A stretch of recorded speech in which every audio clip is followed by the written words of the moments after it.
Volta com o nosso Plantão Alagoas, aqui na sua TV Ponta Verde. Agora são 12 horas 53 minutos. E olha só, gente, um homem ficou gravemente ferido após colidir contra um poste na L-101 Sul, lá na Barra de São Miguel. Evandro Amorim, vença. Rapaz, olha como ficou o poste.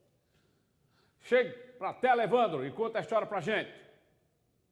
Um acidente gravíssimo envolvendo dois veículos. Um deles acabou batendo fortemente em um poste na L-101 em Barra de São Miguel. Um acidente que mobilizou o Corpo de Bombeiros e até a Companhia Elétrica. Comandante, foi um acidente que vocês chegaram para socorrer e também os bombeiros e tiveram que tomar toda a precaução. Pois é, o condutor também teve muita sorte, né? Nós estamos patrulhando a L-101 Sul com bastante intensidade em virtude do grande fluxo, né, de movimentação de veículos chegando ao nosso estado para o feriado do Réveillon. Então, ontem, dois veículos iam sentido Marechal Deodoro Barra de São Miguel, quando um veículo que estava à esquerda do veículo que bateu ao poste, ele alega que foi trancado por um veículo não identificado, então ele, pelo seu reflexo, ele virou a direção do carro para o lado direito, onde o V2, que foi o veículo que bateu no poste, ele vinha em uma certa velocidade, abraçou o poste no lado do condutor.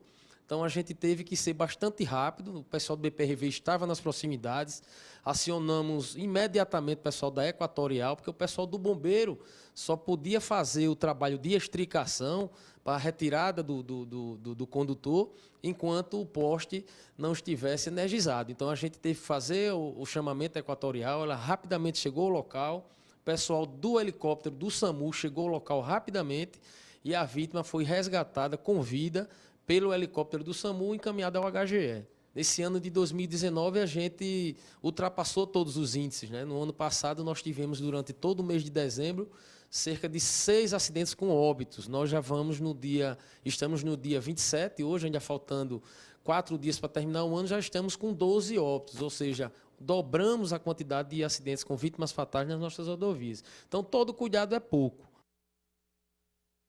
Caramba, coronel, que notícia triste é essa, hein? O dobro, aumentou 100% esse período em relação ao ano passado, o número de acidentes com vítimas fatais nas nossas estradas estaduais. Lamentável isso. Agora são 12 horas e 55 minutos. Por nota, o HGE informou o seguinte, que o José Jacques Ferreira, 26 anos, teve fraturas de mandíbula, queixo e pelvis, além de hematomas no pulmão e cabeça. O estado de saúde dele é considerado grave. Ah, que pancada, meu Deus do céu. E olha só, gente, recentemente 2 casos de ataques de cães ganharam um noticiário nacional e deixaram a população assustada. Um deles resultou na morte de uma criança, viu?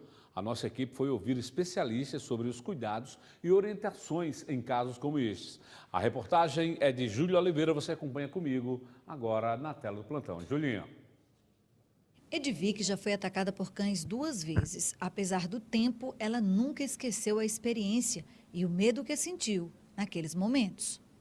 Eu vinha passando do colégio com a minha filha pequena, ela tinha 5 anos. E eu ia passando, ele saiu de dentro para fora, um cachorro grande, não era de raça. Ele era um cachorro que chama vira-lata, né? Mas muito grande, ele era grande, que quando ele saiu de dentro para fora, ele já foi pegando na minha coxa aqui e mordeu com a calça jeans, com tudo. E eu saí correndo com medo dele, não fui para cima dele, não fiz nenhuma defesa. E saí correndo, aí o dono saiu logo e pegou ele.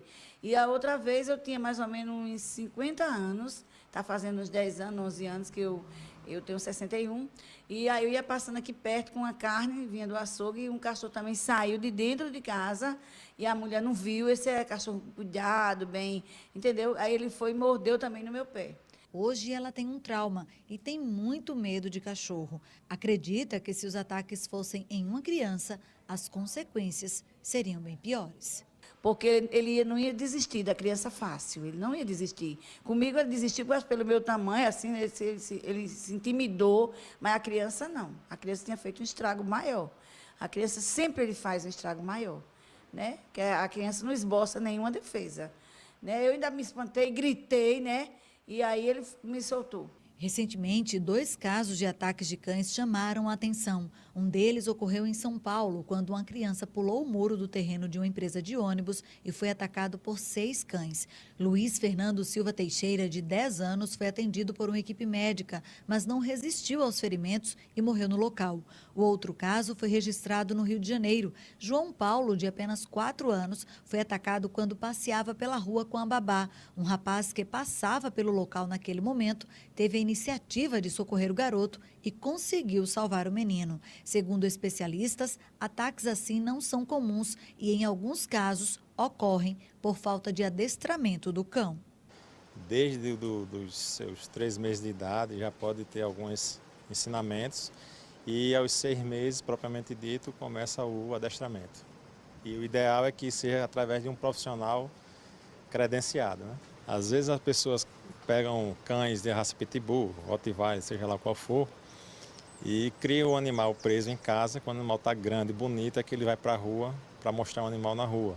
E o animal não teve experiência nenhuma de socialização, né? Não sabe que é uma criança, vê a criança ali como outro animal, né? E você cria um cão descontrolado. Segundo o capitão Alex, um dos responsáveis pelo canil do BOPE, não é a raça que define o cão, e sim a forma como está sendo criado, ensinado. Aqui, cães como o Brad, um Rottweiler, conseguem ser dóceis e obedientes e só atacam sob comando de seus adestradores. Por isso, a orientação é sempre adestrar o cão desde pequeno. Olha, gente, até eu que tenho muito medo de cachorro, topei o desafio de chegar bem pertinho do Brad. Sob o comando certo, ele pode ser um cão agressivo ou extremamente dócil, como agora. Não apresenta risco nem ameaça. Ele diz ainda que se a pessoa for atacada, não deve correr, pois o animal tem um instinto selvagem e tenta buscar a presa. Primeiro, passar distante, né, dos animais, e segundo, se caso haja uma probabilidade de um ataque, não reagir ao ataque, não correr, né, esperar a ajuda de outra pessoa ou até mesmo do próprio proprietário do cão. Olha, tem que adestrar, não adianta. O cão ele tem que ser adestrado. São 13 horas pontualmente. Olha, gente, esta semana o presidente Jair Bolsonaro assinou um decreto que estende o indulto de Natal a policiais e membros das Forças Armadas. Mas você sabe o que é o indulto de Natal? Guiné, sem pensar 2 vezes, o que é o indulto de Natal? Então vamos perguntar a Estelinha. E agora? Estela Nascimento, explica pra gente. Explica pra Guiné. Vai, Guiné. Vai, Estela. Nas ruas, o assunto gera polêmica. O preso que é condenado, ele tem que ficar até o final lá na prisão, não é verdade? Depende da pessoa, eu acho. Se for um bandido bem perigoso, acho que não tem direito, não. Eu acho que o condenado não deve, não. Só se a mãe tiver assim com uma doença bem grave, aí sim, aí deve ficar em casa. Mas se não for isso... Isso não pode acontecer. Se a pessoa for condenada, tem que passar como é que se diz? A pena onde ele foi condenado, no caso na cadeia. O indulto de Natal foi criado há 12 anos através de decreto presidencial. Ele prevê o perdão e a extinção da pena a presos cujos crimes não são hediondos e cuja pena não ultrapasse 8 anos. Uma forma de extinção da punibilidade, ou seja, determinada pessoa praticou um crime e essa pessoa foi condenada com sentença penal transitada em julgado. Então há a possibilidade, desde que cumpridos os requisitos, de que essa pessoa seja perdoada. Essa previsão está expressa no artigo 107 do Código Penal. Tá? Agora, uma coisa que a gente precisa entender é que existe a diferença entre o indulto e a saída temporária. A saída temporária, eu saio do estabelecimento prisional, passo o Natal com a família, que pode se estender até 7 dias, e eu devo retornar ao sistema prisional. Esta semana, o presidente Jair Bolsonaro publicou o decreto de número 10.189, que concede o indulto natalino também a agentes de segurança pública e a militares das Forças Armadas. Os policiais, né, policiais militares estaduais do Distrito Federal, que pratiquem crime sem excesso doloso, ou seja, só no excesso culposo, eles podem ser beneficiados com o indulto natalino, conhecido como indulto de Natal. Tá?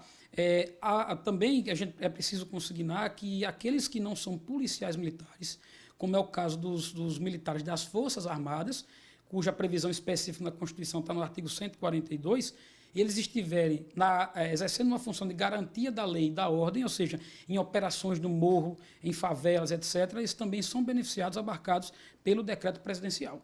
Ele também diz que a decisão é positiva e legal, mantendo a isonomia entre os condenados, independente de quem seja. Quem está em mais exposição para a prática de um delito é o policial ou o particular? É o policial que sobe no morro para garantir a ordem, a lei, ou é uma pessoa que está em casa enchendo, por exemplo, a cara de bebida alcoólica? Quem está mais exposto à prática de um crime?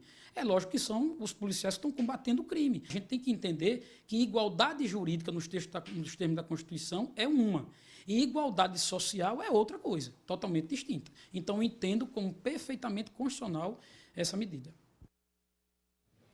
Muito bem.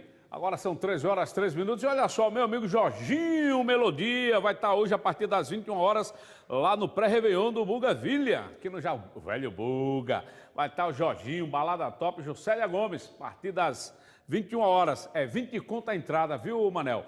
Olha, vou dar uma paradinha rápida para o intervalo. Continuo com você aqui na minha página do Facebook. Até já para você que está na TV.